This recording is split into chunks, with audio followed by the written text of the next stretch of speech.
Hi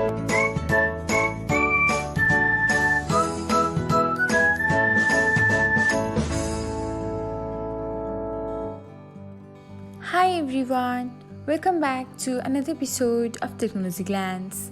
In this video, I'm going to guide you through how you can get notified when anyone on Facebook tags you. So, let's get started.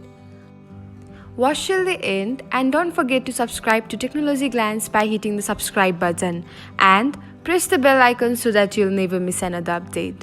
Without further ado, let's get started.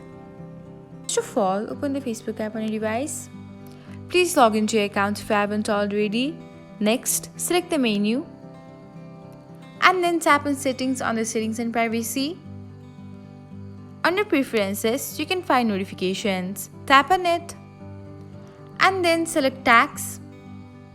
Here, tap on the Anyone until you can find a tick mark button beside it.